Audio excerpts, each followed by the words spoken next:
Good morning my dear students.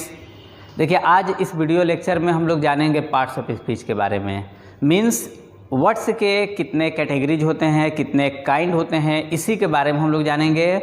और words के प्रत्येक काइंड में मतलब पार्ट्स ऑफ स्पीच के जितने भी शब्द रूप होंगे उन सब को एक एक करके सीखेंगे। ठीक है, तो सबसे पहले तो हम लोग ये जानें कि जितने भी इंग्लिश में वर्ड्स होते हैं, ठीक है, इन सब को कितने ग्रुपों में बांटा गया है।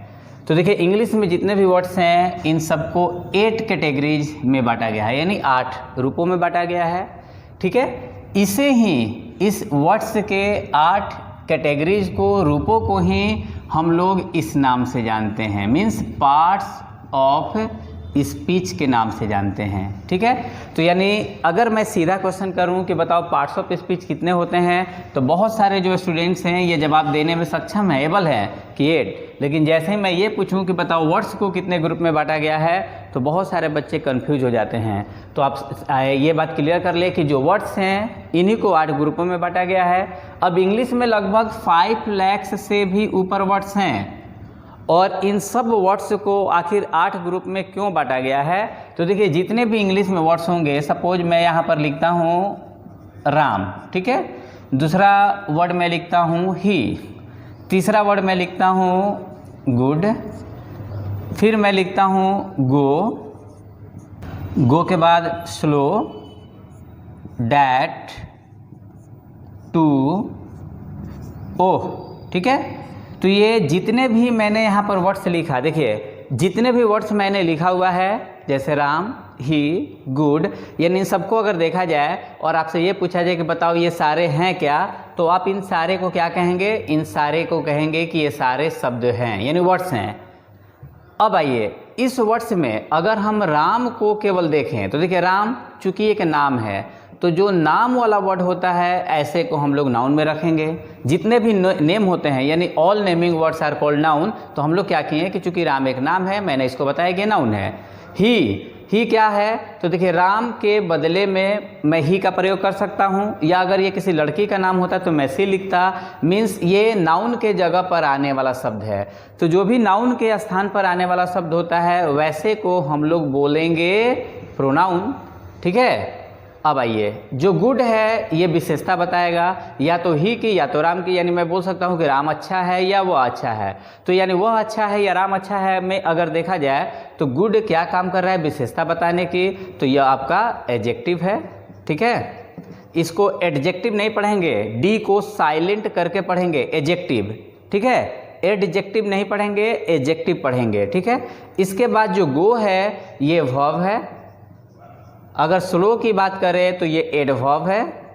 ठीक है, यहाँ भी ध्यान देना है कि इसको वर्ब नहीं पढ़ना है। ठीक है, यानी हम लोग इसको इस तरह से नहीं पढ़ेंगे, वर्ब ऐसे नहीं पढ़ेंगे, हम लोग इसको आर को साइलेंट करके पढ़ेंगे, यानी किस तरह से वर्ब ऐसे। ठीक है, डैट, तो डैट क्या है? तो डैट एक कंजंक्शन है, ये जोड़ने का काम करता है।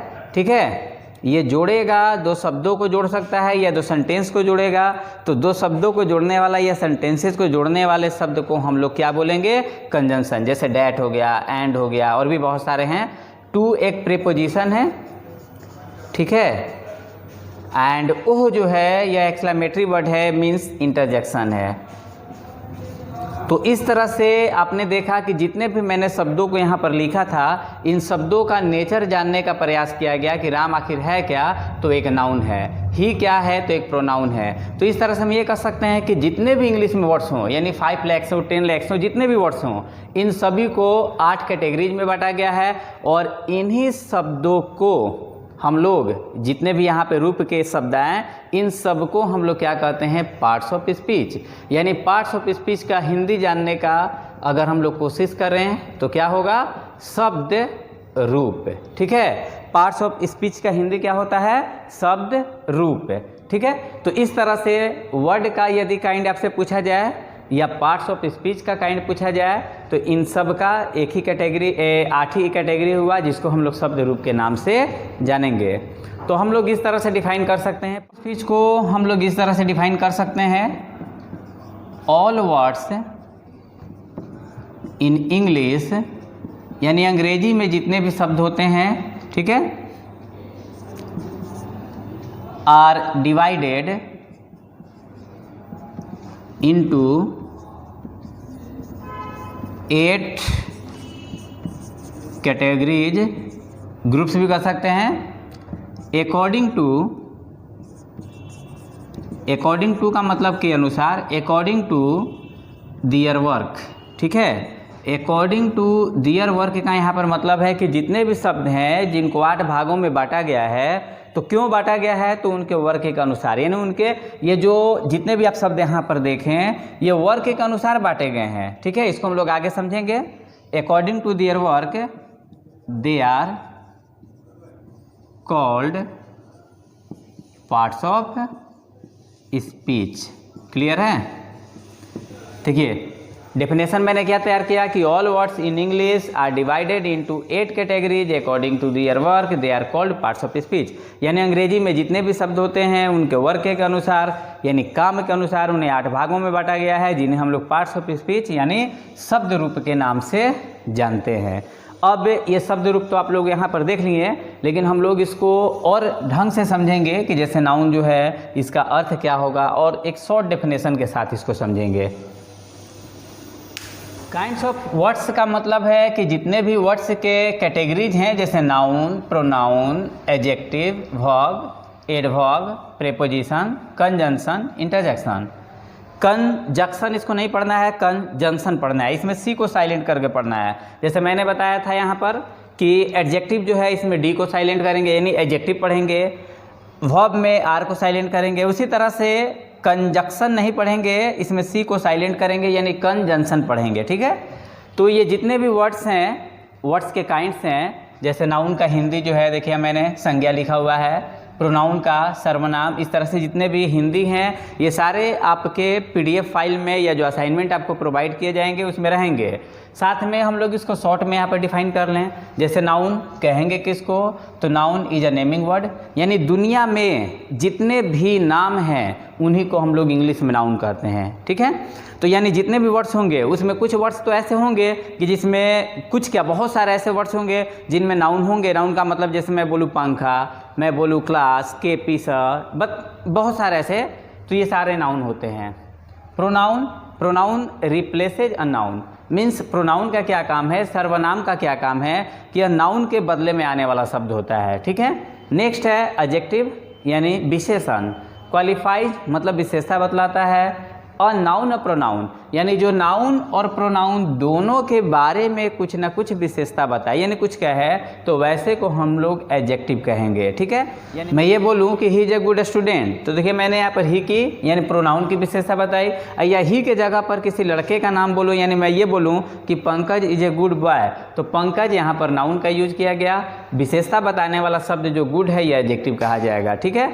नेक्स्ट वर्ब है, और वर्ब का हिंदी क्रिया होता है। क्रिया क्या काम करता है, तो किसी भी सेंटेंस में जो सब्जेक्ट का एक्शन है उसको कौन शो करता है, वर्ब, ठीक है। जैसे मैं पढ़ा रहा हूँ यानी मैं सब्जेक्ट पढ़ाने का काम कर रहा हूँ, पढ़ाना क्या हुआ, वर्ब हुआ। आप लोग वॉच कर रहे हैं नहीं देख रहे हैं, तो आप लोग क्या हुए, सब्जेक्ट, और वीडियो वॉचिंग कर रहे हैं, वॉच क्या हुआ, वर्ब, ठीक है। एडवर्ब क्रिया विशेषण, जैसा कि नाम से ही क्लियर हो रहा है, विशेषण विशेषता बताने वाला वर्ड यानी शब्द, क्रिया यानी क्रिया की विशेषता बताने वाले को हम लोग एडवर्ब कहते हैं, ठीक है। क्वालिफाइज अ वर्ब, ठीक है।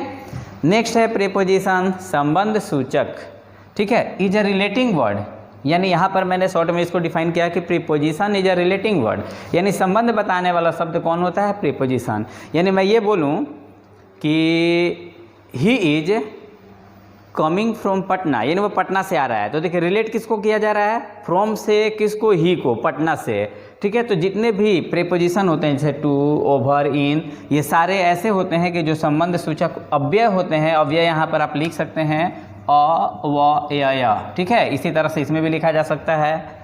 कंजंक्शन क्या होता है, तो ये कनेक्टिंग वर्ड होता है जिसको हिंदी में हम लोग सहसंयोजक अव्यय कहेंगे, ठीक है। कंजंक्शन का काम है, जैसा कि मैंने कुछ देर पहले भी बताया कि जैसे मैं ये लिखूं राम एंड मोहन, तो इसमें 2 शब्दों को जोड़ा गया है एंड से, तो एंड एक कंजंक्शन है और इस एंड को हम लोग कनेक्टिंग वर्ड भी कह सकते हैं, ठीक है। कंजंक्शन का काम है या तो 2 शब्दों को जोड़ देना, या तो 2 अक्षरों को जोड़ देना, या तो 2 वाक्यों को जोड़ देना, ठीक है।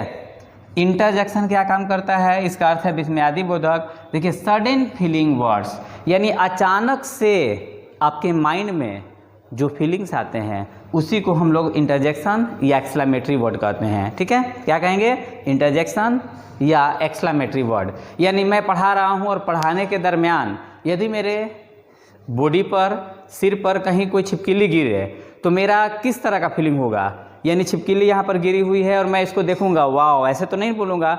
अगर वाओ बोलता हूँ कि वाओ छिपकली गिरी हुई है, तो जो मेरा वाओ शब्द हुआ ये इंटरजेक्शन हुआ। या किसी भी तरह से देखिए सडन जो फीलिंग्स होती है यह किसी तरह से हो सकता है, जैसे ओह, तो ओह जो है यह थोड़ा सा दुखद है, वाओ ये थोड़ा सुखद है। तो इस तरह के जितने भी वर्ड्स होते हैं इंटरजेक्शन कहे जाते हैं, सडन फीलिंग वर्ड्स। ठीक है, तो ये आपके काइंड्स ऑफ वर्ड्स हुए। ठीक है, अब हम लोग इसमें एक एक करके, जैसे फर्स्ट जो है नाउन, इसको हम लोग समझेंगे और इस तरह से आपका नाउन, प्रोनाउन, एडजेक्टिव, वर्ब जितने भी पार्ट्स ऑफ स्पीच है सबसे पहले ये कंप्लीट किए जाएंगे। अब इसमें हो सकता है कि कोई टॉपिक को आगे रोका भी जाए, क्योंकि जैसे नाउन चलेगा तो नाउन में जितना भी नाउन से रिलेटेड चीज़ होगा, जैसे काइंड्स ऑफ नाउन हो गया, नंबर हो गया, जेंडर हो गया, केस हो गया, ऐसे रेगुलर इसको क्लियर किया जाएगा। ठीक है, प्रोनाउन इसी तरह से क्लियर किया जाएगा। बीच में अगर मुझे लगे कि टेंस पढ़ाने की आवश्यकता है तो इसमें कहीं रोक कर टेंस को भी पढ़ाया जाएगा। यदि मुझे लगे कि बीच में वॉइस पढ़ाना है तो वॉइस को भी पढ़ाया जाएगा। ठीक है, तो हम लोग जितने भी फर्स्ट ईयर के जो बेसिक चीज़ है, यानी एकदम बिल्कुल जीरो लेवल से हम लोग जानेंगे। ठीक है, यानी आप लोग जो वीडियो देख रहे हैं ये वीडियो, ये नहीं सोचना है कि वीडियो यूं ही डाल दिया गया, नहीं। जो आपका रेगुलर क्लास होगा, यानी मैं इस जितना भी अभी पढ़ा रहा हूँ इसको अगर क्लास में भी पढ़ाऊँगा तो यही चीज़ आपका चलेगा। और यहाँ पर जो कम समय आपका वीडियो में जो कम समय लग रहा है, कम समय क्यों लग रहा है, क्योंकि देखिए मैं आपके सामने इसको नहीं लिखा, लिखने वाला चीज़ को इसमें काट दिया गया, समय यहाँ पर बचा। क्लासेज में क्या होगा कि मैं आपके सामने लिखूंगा, आपसे भी लिखवाऊंगा, आपको साथ में गाइड भी करूंगा, बस अंतर यही होगा। यानी आपका जो 20, 25 या 30 मिनट का वीडियो हो रहा है वह सारा एक एक क्लास का वीडियो होगा। ठीक है, क्लास में ऐसा भी होता है कि बहुत सारे शब्दों को भी हम लोग लिखते हैं, यानी शब्दों को भी मैं बताता चलता हूँ कि जैसे बहुत लड़के पूछते हैं सर रिप्लेसेज मतलब, तो बताना पड़ता है। या ऐसा भी होता है कि स्पेलिंग टेस्ट भी होता है। यदि आप ऐप की सहायता से पढ़ाई कर रहे हैं तो शब्द भी आपको मिलेंगे वोकैब सेक्शन में। ठीक है, आगे बहुत सारे चीज़ मिलने वाले हैं, कंटिन्यू पढ़ाई को रखिए। अब इसके आगे हम लोग नाउन को जानेंगे। ठीक है, अर्थ होता है संज्ञा, या इसी को हम लोग नाम भी कह सकते हैं। ठीक है, संज्ञा एक ग्रामेटिकल नेम हुआ, नाम एक साधारण नाम हुआ। जिस तरह से हम लोग नेम जानते हैं ना, नेम का मतलब ही तो नाम होता है, यानी संज्ञा ही होता है। लेकिन नेम का यूज हम लोग ऑर्डिनरी केस में करते हैं, जबकि ग्रामर में हम लोग क्या लिखते हैं, नाउन शब्द को लिखते हैं। यानी हम लोग ग्रामर में पूछे हैं कि सर नेम हो गया है तो थोड़ा सा अशुद्ध लगेगा, हम लोग पूछते हैं नाउन हो गया है, ऐसे ना करेंगे। तो नेम एक साधारण नाम हुआ, नाउन एक ग्रामेटिकल नाम हुआ। ठीक है, अब यहाँ पर एक चीज़ और जान लीजिए कि नेम या नाउन जो वर्ड है यह नोमेन से बना हुआ है। ठीक है, नोमेन एक लैटिन वर्ड है और इसी वर्ड की ये एक रूट वर्ड हो गया, जड़ हो गया, रूट का मतलब जड़, एक जड़ हुआ और इसी से बना हुआ है नाउन। और इसको डिफाइन आप इस तरह से कर सकते हैं, यानी noun means the name of a person, place, thing, condition, condition का मतलब स्थिति होता है, और एक्शन। ठीक है, यानी नाउन का मतलब क्या होता है, तो the name of a person, किसी व्यक्ति का नाम, प्लेस किसी जगह का नाम, थिंग किसी वस्तु का नाम, कंडीशन किसी भी स्थिति का नाम, और एक्शन यानी किसी भी काम का नाम। ठीक है, तो इतने को या इससे भी ज़्यादा को हम लोग क्या कहेंगे, नाउन कहेंगे। इसको आप ऐसे भी डिफाइन कर सकते हैं, all naming words are noun, यानी जितने भी नेमिंग वर्ड्स होते हैं, यानी जितने भी नाम होते हैं, इन सभी को तो नाउन कहा जाता है। ठीक है, तो ये आपका नाउन का डेफिनेशन हुआ। फॉर एग्जांपल हम लोग समझें, केपी स, केपी स आपको क्या लग रहा है, एक नाम है। किसका नाम है भाई, तो एक टीचर का नाम है।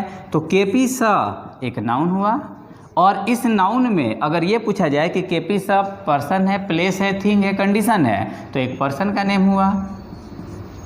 ठीक है, प्लेस में ले लिया जाए, यदि मैं लिखूँ आरा, तो आरा भी एक नाउन हुआ जो कि एक प्लेस का नाउन हुआ।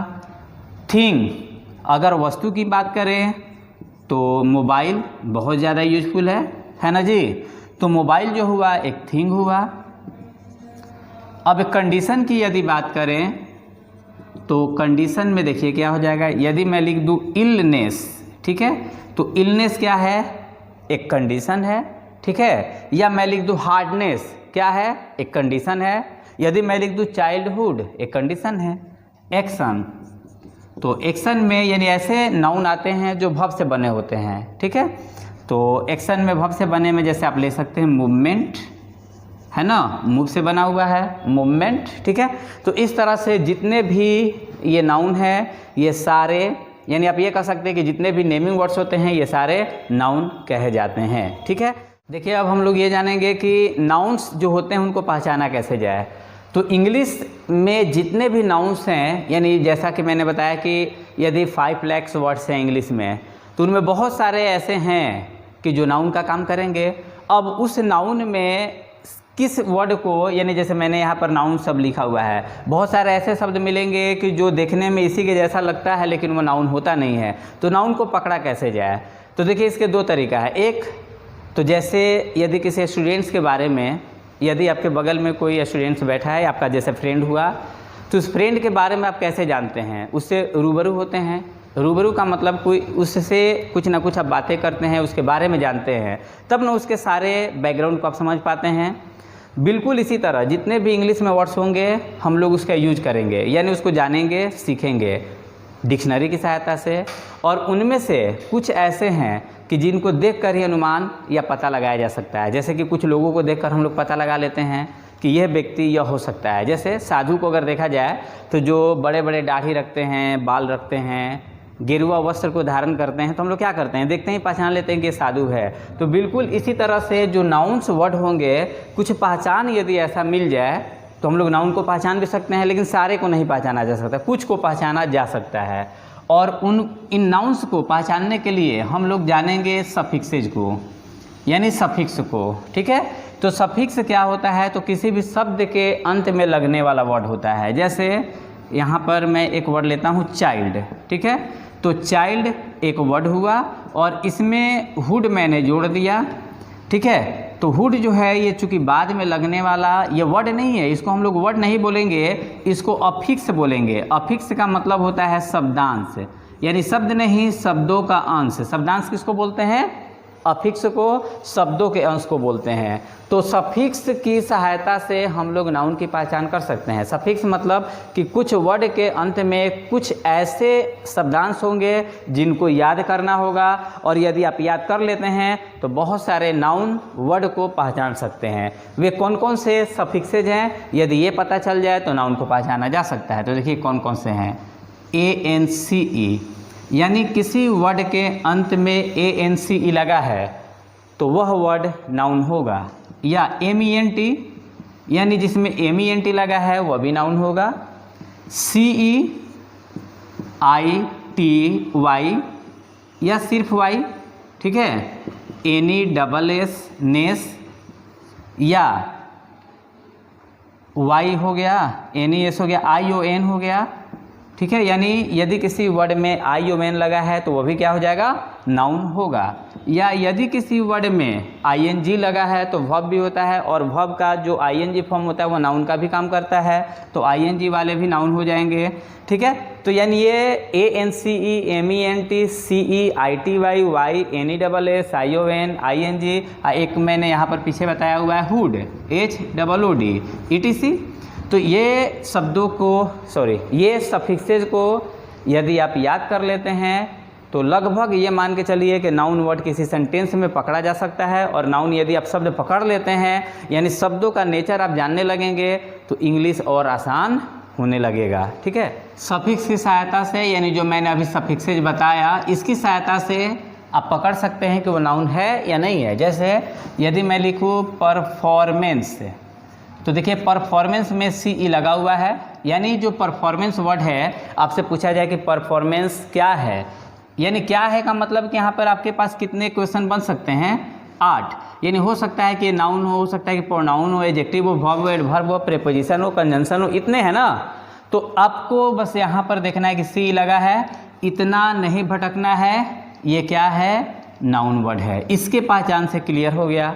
और यदि यह नाउन है तो इसके फ़ायदे क्या होंगे कि यह सब्जेक्ट के जगह पर आ सकता है, ऑब्जेक्ट के जगह पर आ सकता है, या कॉम्प्लीमेंट के जगह पर आ सकता है। ठीक है, तो नाउन होने की क्या है, इसके विशेषताएं हैं कि कोई भी नाउन किसी सेंटेंस में सब्जेक्ट के रूप में आ सकता है, ऑब्जेक्ट के रूप में आ सकता है, या कॉम्प्लीमेंट के रूप में लिखा जा सकता है। फिर इसी तरह से यदि मैं लिखूं OCCUPATION ऑक्यूपेशन, तो देखिए ऑक्यूपेशन में ION लगा है, मतलब ये भी क्या है, नाउन है। और यही यदि ऐसे होता ऑक्यूपाई OCCUPY, तो जो ऑक्यूपाई है यह एक वर्ब वर्ड है।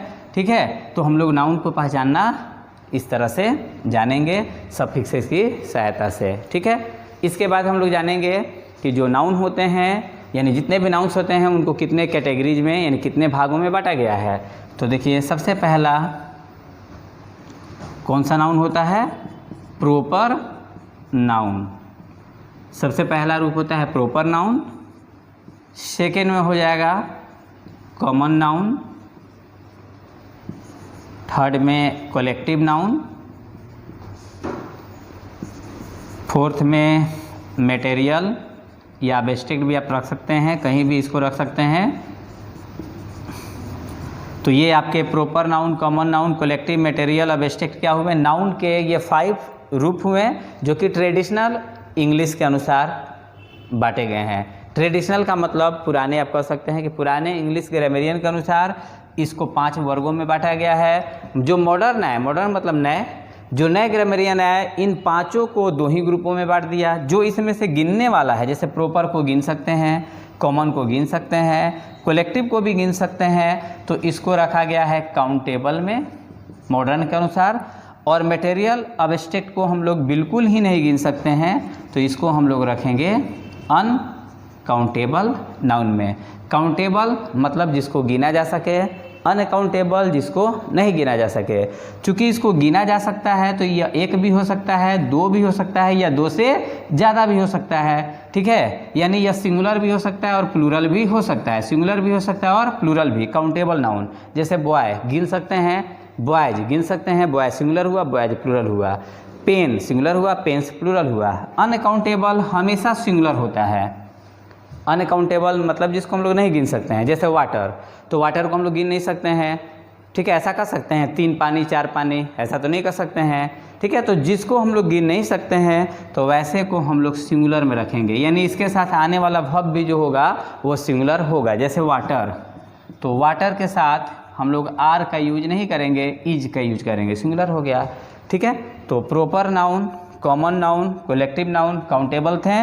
मटेरियल, एब्स्ट्रैक्ट क्या है, अनकाउंटेबल नाउन है। ठीक है, अब इसमें हम लोग एक एक करके proper noun, common noun, collective, material, abstract को भी समझेंगे। ठीक है, प्रॉपर नाउन इसका अर्थ होगा व्यक्तिवाचक संज्ञा। और यहाँ पर व्यक्ति का मतलब ये नहीं समझ लेना है कि किसी व्यक्ति का नाम। ठीक है, व्यक्तिवाचक से यह समझना है कि किसी का खास नाम। ठीक है, यानी ये कह सकते हैं the particular name of a person, place, thing, कुछ भी। ठीक है, यानी पार्टिकुलर का मतलब हो गया खास, एक विशेष नाम, यानी जिस नाम से उसे पहचाना जा सके। ठीक है, फॉर एग्जांपल यदि मैं बोलूं बॉय, तुम लड़के को जानते हो, तो आपको क्या समझ में आ रहा है, लड़के को जानते हो का मतलब लग रहा है कि लड़का जो भी हो उसको मैं जानने का काम करता हूं। तो लड़का जो भी हो, देखिए कोई खास नाम नहीं है, लेकिन इस बॉय में किसी एक लड़के का नाम मैं ले लूं। ठीक है, यदि मैं ये बोलूं कि क्या तुम पंकज को जानते हो, तो अब देखिए पंकज एक किसी लड़का का नाम हुआ, तो ये पंकज एक खास नाम हुआ। ठीक है, पंकज एक खास नाम हुआ और ये खास नाम उस लड़के का पहचान है। यानी मेरे क्लास में मैं ये बोलूँ कि लगभग सपोज मान लो कि 50 स्टूडेंट्स बैठे हैं और इनमें मुझे राकेश नाम का जो लड़का है इससे फ़ी कलेक्शन करवानी है यानी लेनी है। अब ऐसे में यदि मैं 50 लड़कों में ये बोलूँ कि लड़का पैसा जमा कर दो, तो अब सोचिए कि लड़का पैसा जमा कर दो, कोई भी लड़का पैसा जमा करेगा या नहीं करेगा, क्योंकि सारे कन्फ्यूजन में किस लड़का की बात हो रही है। लेकिन इस 50 स्टूडेंट्स में यानी जो भी बैठे हुए हैं इनमें मैं एक पार्टिकुलर नाम लूँ राकेश, तो अब ज़रा सोचिए कि किसकी बात हम लोग कर रहे हैं, एक विशेष लड़के की जिससे मुझे फ़ी लेनी है। ठीक है, तो पार्टिकुलर मतलब एक ख़ास नाम जिससे उसकी आइडेंटिफिकेशन हो सके, एक पहचान बन सके। और भी एग्जांपल समझें, जैसे रिवर मैं बोलूँ कि मैं नदी में स्नान करके आया हूँ, तो नदी बहुत सारी हो सकती हैं। तो जहाँ पर बहुत सारे ऑप्शन हो सकते हैं तो वैसे को हम लोग कॉमन में रख देंगे। ठीक है, कॉमन मतलब साधारण, यानी जातिवाचक जो अपने समुदाय का बोध कराता है। जैसे यहाँ पर बॉय समुदाय का बोध करा रहा था, गर्ल समुदाय का बोध कराएगा। समुदाय का मतलब कि एक ही तरह के बहुत सारे हो सकते हैं। रिवर जो है, रिवर एक क्या हो गया, नदी का नाम है। रिवर जो है नदी का नाम नहीं है, रिवर एक कॉमन नाउन है। और इस नदी का नाम यदि मैं यहाँ पर ले लूँ गंगा, और अब मैं बोलूँ कि मैं गंगा में स्नान करके आया हूँ, तो अब ये गंगा जो है एक नदी का खास नाम हो गया, यानी इस रिवर की खास नाम गंगा है, तो गंगा हुआ प्रॉपर नाउन। ठीक है, एक और एग्जांपल ले लिया जाए। यदि मैं मोबाइल की बात करूं, मैं दुकानदार के पास जाऊं और बोलूं कि मुझे एक मोबाइल दो, तो मोबाइल कौन सा देगा, कन्फ्यूजन में है ये मोबाइल। कन्फ्यूजन में क्यों है, क्योंकि एक कॉमन नाउन मैंने बोला है। और यदि मैं उस दुकानदार से ये बोलूँ कि मुझे सैमसंग की मोबाइल दे दो, ठीक है, तो जैसे ही मैं सैमसंग का नाम लिया तो अब समझिए कि सैमसंग जो है क्या हुआ, एक ब्रांड का नाम हुआ। और इस ब्रांड में भी यानी ये प्रॉपर नाउन है, लेकिन इस प्रॉपर नाउन को और भी ज़्यादा क्लियर करने के लिए हम लोग यहाँ पे लगाते हैं क्या, उसको कहते हैं वर्सन कहते हैं। ठीक है, जैसे सैमसंग में गैलेक्सी हो गया, इस तरह के बहुत सारे मॉडल्स जो होते हैं, तो इसको और क्लियर करने के लिए इसके साथ उस यूनिट को भी जोड़ना होता है। ठीक है, तो मोबाइल कॉमन नाउन था और सैमसंग क्या है, प्रॉपर नाउन है। नोकिया क्या है, प्रॉपर नाउन है। उसी तरह यदि मैं किताब की बात करूं तो किताब एक कॉमन नाउन है, लेकिन एक किताब का नाम यदि दे दिया जाए जैसे ऑक्सफोर्ड, तो जो ऑक्सफोर्ड किताब है, जैसे बोला जाए ऑक्सफोर्ड इंग्लिश ग्रामर, तो ऑक्सफोर्ड यहाँ पर प्रॉपर नाउन है क्योंकि इससे पहचान हो जा रही है। ठीक है, तो जो भी पहचान के नाम होंगे सारे प्रॉपर नाउन कहे जाएंगे। प्रॉपर नाउन किसी भी सेंटेंस में अगर लिखा जाता है तो इसका पहला अक्षर कैपिटल होना चाहिए, या ऐसे भी जैसे अभी मैंने गंगा लिखा हुआ था, देखिए जी बड़ा से। यदि मैं ये लिखूँ आई लिव इन इंडिया, तो आई बड़ा से लिखना होगा। यदि मैं ये लिखूँ आई लिव इन बिहार, तो देखिए बिहार मैंने स्मॉल से लिखा जो कि रॉन्ग है, यानी कैपिटल लेटर से करेंगे तो ये सही होगा। तो पहला इसका रूल ये हो गया कि जितने भी प्रॉपर नाउन होंगे इन सबको हम लोग कैसे लिखेंगे, तो कैपिटल लेटर की सहायता से, यानी पहला अक्षर इसका जो होगा कैपिटल लेटर होगा।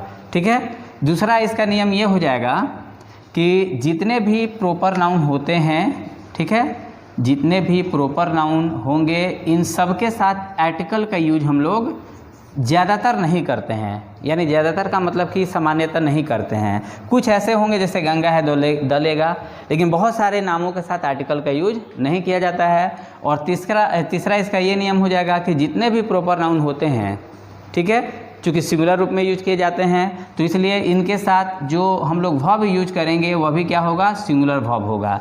जैसे Ram is, Rakesh is, Ganga is, इस तरह से।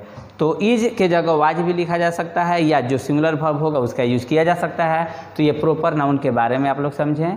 ठीक, नाउन का अर्थ हुआ जातिवाचक संज्ञा।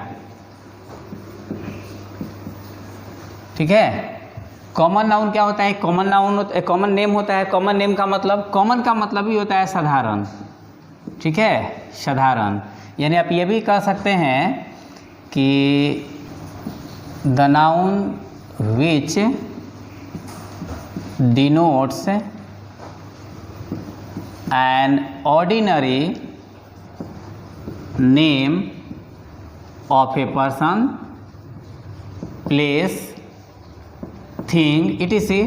यानी जो एक साधारण नाम होता है उसी साधारण नाम को हम लोग क्या कहते हैं, कॉमन नाउन कहते हैं। ठीक है, कॉमन नाउन क्या डिनोट करता है, तो एक ऑर्डिनरी नेम, एक कॉमन नेम। कॉमन नेम का मतलब होता है साधारण नेम। ठीक है, यानी यदि मैं बॉय बोलूं या गर्ल बोलूं या मोबाइल बोलूं, तो देखिए ये जितने भी, या यहाँ पर मैं सिटी बोलूं, तो जितने भी मैंने यहाँ पर नाउन का यूज किया, इनसे किसी खास लड़का का, लड़की का, मोबाइल का या सिटी का बोध नहीं हो रहा है। यदि मैं ये बोलूँ, देखिए इसको पहचानने का तरीका क्या है कि इसका यदि वर्ड यानी जो नाउन है इसको यूज किया जाए तो इसमें आइडेंटिफिकेशन नहीं होता है, पहचान नहीं बनता है। ठीक है, जैसे लड़का, कोई भी लड़का हो सकता है, कोई भी लड़की हो सकती है, कोई भी मोबाइल हो सकता है, यानी कोई भी का मतलब कॉमन नाउन। ठीक है, और इसमें इसकी विशेषता क्या है कि जितने भी कॉमन नाउन होंगे तो कॉमन नाउन को हम लोग दो ग्रुप में बांट सकते हैं। एक हो जाता है सिंगुलर और एक हो जाता है प्लूरल।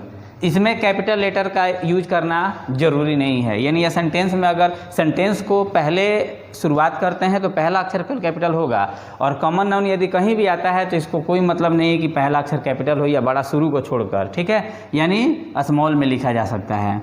तो कॉमन नाउन सिंगुलर होता है, प्लूरल होता है। यानी इसमें हम लोग क्या करते हैं कि नाउन के साथ एस और एस जोड़ के, या बहुत सा नियम है जिससे हम लोग इसको प्लूरल बनाते हैं, लेकिन इसका एक और नियम है जो कि अलग है, यानी वर्ब और इसके साथ एस एस जोड़ दें, वर्ब के साथ एस एस जोड़ दें तो ये प्लूरल नहीं बनता है, ये सिंगुलर बनता है, जो कि अक्सर कंफ्यूज करता है। ये वर्ब के साथ एस एस जोड़ने पर सिंगुलर बन जाता है और नाउन के साथ एस या ई एस जोड़ने पर क्या बनता है, प्लूरल बनता है। कॉमन नाउन के साथ आर्टिकल का यूज किया जा सकता है, जैसे द काऊ गिव्स मिल्क। तो देखिए यहाँ पर काऊ जो है कॉमन नाउन है, तो यहाँ पर द काऊ गिव्स मिल्क का मतलब कि जो भी गाय होती हैं, यानी कोई भी गाय, वो सारी, द काऊ का मतलब सारी दूध देती हैं। ठीक है, यानी गाय कैटेगरी के अंतर्गत जो भी आएंगी वो दूध देने का काम करेंगी। ठीक है, इस तरह से बहुत सारे इसके एग्जाम्पल होंगे। कॉमन नाउन के बाद कलेक्टिव नाउन आता है। ठीक है, देखिए कलेक्टिव नाउन ये एक समूह का बोध कराता है, तो लिख सकते हैं the noun which denotes A group. ठीक है, यानी जो एक ग्रुप का बोध कराए, एक समूह का बोध कराए, ऐसे नाउन को हम लोग क्या कहते हैं, कलेक्टिव नाउन कहते हैं। देखिए कलेक्टिव नाउन में एक एग्जांपल जैसे टीम, और टीम जो शब्द हुआ, इस टीम शब्द को ही अगर देखा जाए तो इससे ये क्लियर हो रहा है कि बहुत सारे प्लेयर का एक ग्रुप। ठीक है, यदि टीम के अलावा मैं कमिटी शब्द को लिखूं तो देखिए कमिटी नेम यानी जो वर्ड है, इसी से पता चल रहा है कि इसमें बहुत सारे लोग शामिल होंगे। तो जब एक ही प्रकार के लोगों से मिलाकर एक ग्रुप इकट्ठा कर दिया जाए तो उसको हम लोग कलेक्टिव नाउन कहेंगे, या जब एक ही प्रकार के वस्तुओं से मिलाकर एक थिंग का ग्रुप इकट्ठा कर दिया जाए तो उसको भी कलेक्टिव नाउन बोलेंगे। यानी कलेक्टिव नाउन को अगर डिवाइड किया जाए इसको, तो हम लोग तीन ग्रुप में बांट सकते हैं। एक वह जिसको हम लोग ऐसे कर सकते हैं कि ये भिन्न भिन्न प्रकार के वस्तुओं से मिलकर बना होता है, भिन्न भिन्न प्रकार का, डिफरेंट काइंड्स से बना होता है। ठीक ना, भिन्न भिन्न। अब इसमें कौन सा आ जाएगा, तो जैसे यदि मैं लिखूँ फर्नीचर, तो फर्नीचर का मतलब क्या, फर्नीचर में जैसे कुर्सी, टेबल, दरवाज़ा, खिड़की सारा आ जाता है। तो ये फर्नीचर भी एक कलेक्टिव नाउन है, लेकिन ये कैसे बना है, भिन्न भिन्न प्रकार के वस्तुओं से मिलकर बना हुआ है। दूसरा जो काइंड्स इसका होगा या बंटवारा हम कर सकते हैं कलेक्टिव नाउन का, वह हो जाएगा जो एक ही प्रकार के वस्तुओं से मिलकर बना हो, यानी सेम कैटेगरी का बना हो। जैसे अगर मैं लिखूँ पीपुल, तो इसमें लोगों की बात हो रही है, लोग बहुत सारे होंगे, एक ही काइंड हुआ। यदि टीम, तो टीम में प्लेयर का टीम हुआ, यानी बहुत सारा प्लेयर एक ग्रुप बनाते हैं। और एक जो होता है ऐसा होता है कि जो कभी एक साथ होता है, कभी एक साथ होता है तो कभी अकेला हो जाता है, यानी इसको पक्ष विपक्ष भी आप कह सकते हैं, पक्ष या विपक्ष वाले कलेक्टिव नाउन। इसमें क्या होता है कि जैसे कमेटी है, ठीक है, जूरी है, ये सब ऐसे नाउन्स हैं कि जो अगर इकट्ठा रहते हैं, एक साथ रहते हैं, यानी जैसे कमेटी, तो कमेटी में यदि 10 लोग हैं तो 10 की अगर एक राय विचार हो तो ये सिंगुलर समझा जाएगा, यानी एक पक्ष वाला। और इस कमेटी को यदि मैं 2 ग्रुप में तोड़ दूं, यानी 5 लोगों की अलग राय, 5 लोगों की अलग राय हो जाए, तो ये विपक्ष बन गया। इसमें 2, एक पक्ष है एक विपक्ष है, तो ऐसे कंडीशन में ये 2 हो गया कैटेगरी। तो इसको सिंगुलर और इसको भी सिंगुलर समझेंगे। तो यानी सिंगुलर सिंगुलर मिल के ये 2 चूँकि ग्रुप बना, कमेटी में ही 2 ग्रुप बना, तो अब ये कितने हो गए? प्लूरल, यानी 2 ग्रुप हैं इसलिए प्लूरल बन जाएंगे। तो यानी कलेक्टिव नाउन के बारे में मैंने आप लोग को 3 चीज़ बताया कि कलेक्टिव नाउन भिन्न भिन्न प्रकार के समूहों से मिलकर बना हो सकता है, या कलेक्टिव नाउन एक ही प्रकार के समूहों से मिलकर बना होता है, या पक्ष विपक्ष वाला जो अभी बताया कि इसमें कभी कोई ग्रुप इकट्ठा रहेगा तो कभी उसी ग्रुप में बंटवारा हो जाता है। ठीक है, कलेक्टिव नाउन को यदि हम लोग लिखना चाहें तो ऑफ की सहायता से भी लिख सकते हैं इस तरह से। देखिए, पहले हम लोग को लिखना होगा कलेक्टिव नाउन को, पहले हम लोग को लिखना होगा ए, तब लिखना होगा कलेक्टिव नाउन को, ठीक है, तब ऑफ, और तब लास्ट में कॉमन नाउन को। यानी यदि मैं लिखूं ए बंच ऑफ कीज, तो देखिए ए बंच ऑफ कीज में देखा जाए तो ऑफ से ये मिलकर बना हुआ है। ए बंच यानी एक गुच्छा, तो किसकी गुच्छा की बात हो रही है? चाबियों की गुच्छा। तो इसमें एक और बात याद रखना है कि जो अंत में आने वाला कॉमन नाउन होगा, ये अगर ये काउंटेबल होगा, यानी इसको यदि हम लोग गिन पाएँ तो इसको प्लूरल रखना है। और यदि ऐसा यहाँ पर आ जाए जिसको हम लोग अनकाउंटेबल समझें, यानी जिसको गिन नहीं पाएँ, तो वैसे कंडीशन में ये सिंगुलर हो जाएगा। यानी इसमें जैसे एस एस लगा है तो अनकाउंटेबल में एस और एस का यूज नहीं किया जाता है। ठीक है, प्रॉपर कॉमन कलेक्टिव के बाद मटेरियल नाउन। मटेरियल नाउन को शॉर्ट में आप लोग समझ लीजिए। ठीक है, देखिए मटेरियल नाउन जो होता है अनकाउंटेबल नाउन होता है। अनकाउंटेबल जिसको हम लोग गिन नहीं सकते हैं। और ये क्या डिनोट करता है? तो ये मटेरियल्स को डिनोट करता है। मटेरियल्स मतलब क्या होता है? पदार्थ यानी द्रव्य। इसमें मापी तौले जाने वाली चीज़ों को भी रखा गया है, जैसे सोना, चांदी, द्रव्य के रूप में आने वाली चीज़ को जैसे मिल्क, वाटर। तो आप ये कह सकते हैं कि जितने भी अनकाउंटेबल नाउन होते हैं उन्हीं को मटेरियल नाउन कहा जाता है। और मटेरियल नाउन हमेशा चूँकि अनकाउंटेबल है तो ये सिंगुलर होता है, इस बात को भी याद रखना है। ड्रग्स जो है, ड्रग्स, ठीक है, कूड़ा कचरा इसका मतलब होता है, ये केवल प्लूरल होता है। बाकी जितना भी मटेरियल नाउन होता है सिंगुलर होता है। एंड लास्ट आपका अब्स्ट्रैक्ट नाउन है। तो अब्स्ट्रैक्ट नाउन में कौन आएगा, किस तरह का आएगा, तो इसको भी समझ लिया जाए। अब्स्ट्रैक्ट नाउन का अर्थ हो जाएगा भाववाचक, और यहाँ पर भाव का अर्थ है फीलिंग्स, यानी जिस नाउन को हम लोग महसूस कर सकते हैं, जैसे हार्डनेस। ठीक है, तो हार्डनेस यानी कठोरता जो है इसको हम लोग महसूस कर सकते हैं। जैसे देखिए ये बोर्ड भी कठोर है, ये पेन भी कठोर है, और जो दीवार है ये भी कठोर है। तो हम लोग ये अनुमान तो लगा रहे हैं कि इससे ज़्यादा ये कठोर होगा, इससे ज़्यादा दीवार कठोर होगा, लेकिन कि एक इस तरह का केवल फीलिंग ही कर सकते हैं, अनुमान ही कर सकते हैं। तो जो इस तरह का अनुमान वाले वर्ड होंगे, फीलिंग्स वाले वर्ड होंगे, यानी नाउन होंगे, इसको इस कैटेगरी में रखा गया है, नाउन के अब्स्ट्रैक्ट नाउन में। ठीक है, तो ये आपका अब्स्ट्रैक्ट नाउन हुआ। अब्स्ट्रैक्ट नाउन भी जनरली सिंगुलर होता है, और इसके साथ हम लोग आर्टिकल का यूज नहीं करते हैं। और जहाँ पर आर्टिकल यूज होता है, आर्टिकल के नियम में आप लोग को पढ़ाया जाएगा। ठीक है, ये आपका नाउन और उसका डेफिनेशन जो था, डेफिनेशन के साथ काइंड जितना था मैंने इसको बता दिया। नेक्स्ट वीडियो में हम लोग इसके आगे जानेंगे। ठीक है, आज के लिए इतना ही। Thank you.